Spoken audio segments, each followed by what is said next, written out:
అజయ్ గారు BSI cardiology అని కూడా మీరు ఇందాక చెప్పడం జరిగింది. దాని గురించి కొంచెం డీటెయిల్‌గా తెలుసుకోవాలని ఉంది. దాని గురించి.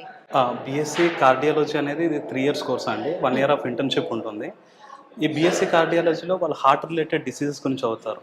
అంటే ఈసీజీ కానివ్వండి, అంటే లైక్ ఎలక్ట్రోకార్డియోగ్రఫీ కానీ, ఎకోకార్డియోగ్రఫీ కానీ, క్యాథెటరైజేషన్ కానీ. ఇంకో పాయింట్ నేను యాడ్ చేయాలనుకుంటుంది ఏంటంటే, మన యూనివర్సిటీలో ఓన్లీ కార్డియాలజీ ఒకటి నేర్పారండి. Even we have perfusion equipment. అంటే ఓపెన్ హార్ట్ సర్జరీస్ చేస్తారు కదా, ఆ టైంలో పర్ఫ్యూషన్ ఎక్విప్మెంట్స్ అవసరం. సో ఆ పర్ఫ్యూషన్ ఎక్విప్మెంట్స్ కూడా ఉండడం వల్ల స్టూడెంట్కి BSc cardiology and perfusion technology ఈ రెండు నేర్పిస్తారు. అది వాళ్ళకి ఎక్స్ట్రా అడ్వాంటేజ్. చాలా యూనివర్సిటీస్లో ఏంటంటే బీఎస్సీ కార్డియాలజీ సపరేట్గా ఉండడం, పర్ఫ్యూషన్ సపరేట్గా ఉండడం ఇలా ఉండదు.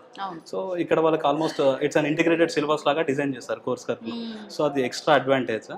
అండ్ ఇంకోటి ఏంటంటే, ఈ కోర్స్ మనం ఎందుకు చదవాలంటే madam, world health organization statistics కూడా చూసుకుంటే almost 31% of deaths are almost due to cardiac arrest.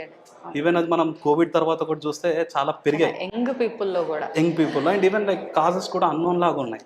అంటే దేని వల్ల వస్తుందో కూడా తెలియట్లేదు. యా, సో దీనికి ఫ్యూచర్లో చాలా డిమాండ్ ఉంటుందండి. అంటే ఈ technicians like cardiac care technicians ఎవరైతే ఉంటారో చాలా డిమాండ్ ఉంటుంది.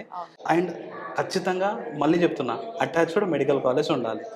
సో ల్యాబ్స్ అనే ప్రాపర్గా ఉండి, లైక్ వాటికి ఎక్విప్మెంట్స్ ఉన్నాయి అనుకోండి, క్యాథెటరైజేషన్, ఇప్పుడు మనం క్యాథ్ ల్యాబ్ ముందు ఉన్నాం, ఈ క్యాథెటరైజేషన్ కానీ, లైక్ ఈసీజీ కానీ, 2D echo, 3D echo, ultrasound, ఇలాంటి అన్ని స్కానింగ్ రిలేటెడ్ ఉన్నాయి అనుకోండి, వాళ్ళకి డైరెక్ట్ ప్రాక్టికల్ ఎక్స్పోజర్ వస్తుంది.